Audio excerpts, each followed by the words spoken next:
ವಿಧಾನ ಪರಿಷತ್ ಚುನಾವಣೆಯ 3 ಪದವೀಧರ ಹಾಗೂ 3 ಶಿಕ್ಷಕರ ಕ್ಷೇತ್ರಕ್ಕೆ ಇಂದು ಚುನಾವಣೆ ನಡೀತಾ ಇದ್ದು, ಇಂದು ನೈಋತ್ಯ ಪದವೀಧರ ಕ್ಷೇತ್ರದ ಬಿಜೆಪಿ ಅಭ್ಯರ್ಥಿ ಧನಂಜಯ ಸರ್ಜಿ ತಮ್ಮ ಮತವನ್ನು ಚಲಾಯಿಸಿದರು. ಶಿವಮೊಗ್ಗ ನಗರದ ಪೊಲೀಸ್ ಚೌಕಿಯ ಬಳಿಯ ಡಿವಿಎಸ್ ಕಾಲೇಜಿನಲ್ಲಿ ಹಕ್ಕು ಚಲಾವಣೆಯನ್ನು ಮಾಡಿದರು.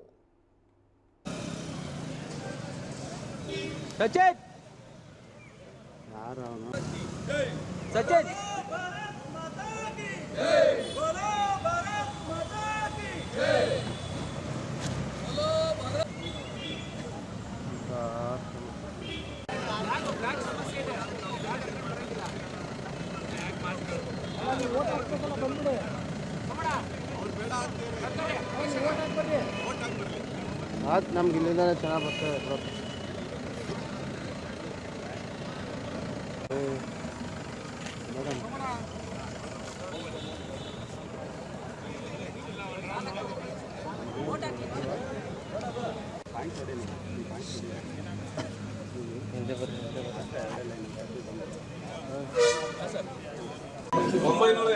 ವರೆಗೆ ಮಾತ್ರ ಇಲ್ಲಿ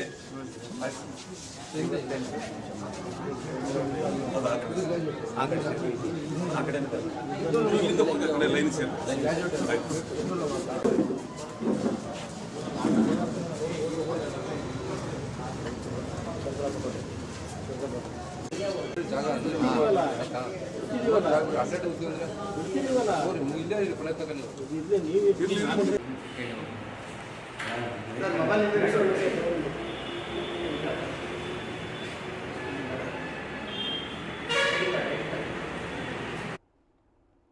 ಇಂದು ಒಟ್ಟು 6 ಪದವೀಧರ ಹಾಗೂ ಶಿಕ್ಷಕರ ಕ್ಷೇತ್ರಕ್ಕೆ ಚುನಾವಣೆ ನಡೀತಾ ಇದ್ದು, 3 ಪದವೀಧರ ಕ್ಷೇತ್ರಕ್ಕೆ ಚುನಾವಣೆ ನಡೆದರೆ 3 ಶಿಕ್ಷಕರ ಕ್ಷೇತ್ರಕ್ಕೆ ಚುನಾವಣೆ ನಡೀತಾ ಇದೆ.